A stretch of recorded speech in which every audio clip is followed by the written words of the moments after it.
If you're in the market for a practical SUV that has some style, maybe a little bit of muscle, I'll show you one that might meet your needs.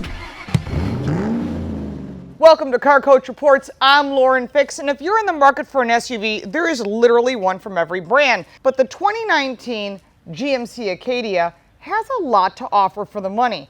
It has not just style and good looks, which I think it does. It looks really great, and they have an all-black edition as well. This is the SLT, and it's an all-wheel drive, which I personally recommend if you live in the upper half of the country. But what you're looking for is something that meets your family's need from a safety standpoint, from a seating and visibility standpoint, but also has Wi-Fi and a lot of other great safety features. Let's take it for a drive, and I'll show you some of the reasons you might consider owning it.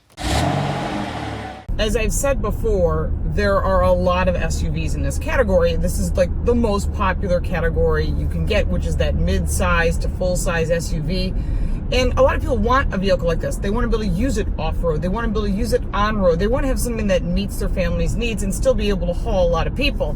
And that the Acadia is really good at, and it does it with more style than some of its competition. There are some important factors when you're considering an SUV of any brand. Number one, seating comfort. And this has really nice seating comfort with lumbar on both sides. The second row has really great legroom and headroom, but the third row, it's a bit tight.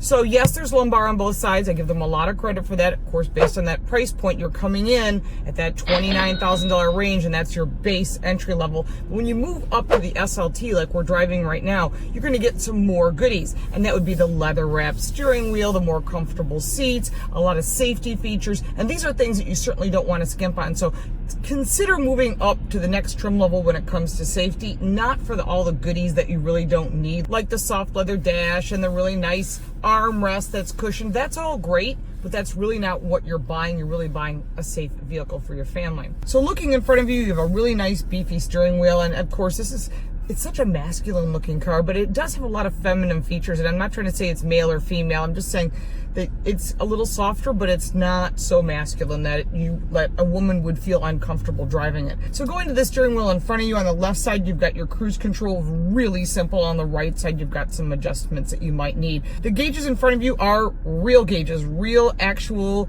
dial gauges, with needles that move, not digital. But in the center between that, the TFT does have some adjustment. You can choose what you want to see. Do you want to see the speed? Do you want to see what's on the radio? Do you want your navigation? So it gives you that choice.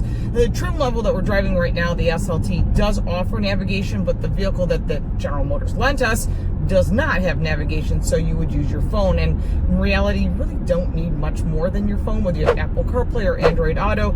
This has it. It also has wireless, which means those people in the car will have wireless connectivity, and I think that's a big plus these days, especially if you've got a family vehicle. Speaking of family vehicles, when no one is riding in the back, I want you to note these headrests fold back. They go sideways, and that's really a safety feature that I think a lot of vehicles don't offer, and it's really important to do that because it's all about visibility. And there really is good visibility in this car. You can adjust the seat up and down as well so you can see your visibility. So your number one important factors are seating comfort, second is going to be visibility, and then third is going to be safety. So those are really important factors when you're looking at an SUV. I put down the IIHS and the crash test ratings down in the description below because I think it's important. Of course, there's links and more information there as well. Going over to your center stack, besides that, it has a beautiful soft touch dashboard, which is here nor there, but it's nice.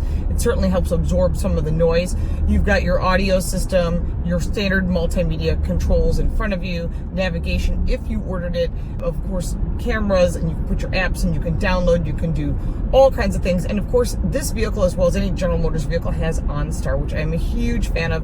And in this case, it is right there above the rearview mirror onto the overhead console. Moving down from the multimedia interface, you've got your climate controls, real easy to use, big buttons. So if you've got small hands, big hands, it's not an impact one way or the other. Further down, you've got heated seats, which can be heated in two ways, which is nice, but no air-cooled seats on this particular SLT that we're test driving. Going further down from that, in between those two areas is some charging ports. Then you can shut off your traction control on an SUV. For most people, I probably would recommend it, and your emergency four-ways. Further back is your Prindle, which you park, reverse, drive, neutral, and two cup holders to the right of that.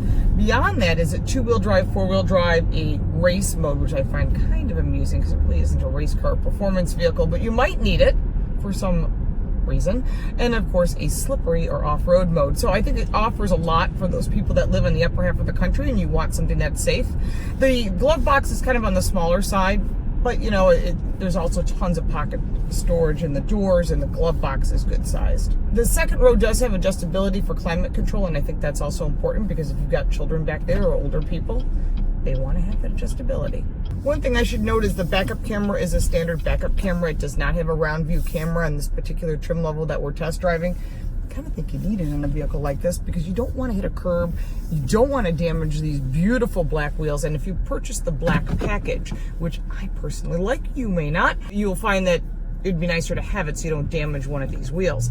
There are 10 exterior colors, 2 interior colors, so there aren't a ton of choices, but there are a ton of trim level choices. So make sure that you go to the dealer or look online and do your homework before you make your final decision. I think one of the big factors in purchasing a large size SUV for you is you need to look at not just the seating, visibility, and safety, but you want to look at the performance. There are 2 engines, of which I've listed the specs here and also down below, and they give great fuel economy considering the size of this vehicle, and has towing capacity as well. Remember, if you purchase a towing package, you're going to get a lot more towing ability than if you don't, and you're only going to have like 1,000 pounds, which is pretty much nothing more than like a lawnmower. One of the big pluses of the GMC Acadia is the usability of all the features and all the buttons. Really easy to use. You're not going to find yourself going 10 layers deep trying to find something like you can on some of the competitors. So keep that in mind when you are looking. There is literally a competitor in every single category. You pick a brand and they've got a competitor to the Acadia. So that means that there's a lot of choices out there for you, and you really have to go and sit in these cars, test drive them, and make a decision. I do like the tight handling of the Acadia. I think it's got really good performance with the 6-cylinder engine, and brakes are excellent. So I think they've done a great job improving this vehicle. There really are no changes for 2019, but if you're thinking about buying a 2019, there's a 2018 in the lot and it's fully loaded, take it for a drive. You might find a better deal because it's all about trying to save money, buying at the end of the month, and of course making those good decisions by doing your homework online in advance. We have driven all the competitors, so I could list them all day long, literally every single brand. I suggest you do some research on our channel and see what else we've reviewed. If you have any questions, put them down in the comments section below because I am more than happy to answer your comments, and I do actually answer them myself. Of course, if you want to check out our most recent upload or any other stuff that YouTube has posted under our channel, which is Car Coach Reports, it's right there. All the social media is down below. And of course, we do appreciate your comments. And if you have any questions about the GMC Acadia, let me know. I'll let you know what I think, and I'll talk to you soon. Thank you so much for watching.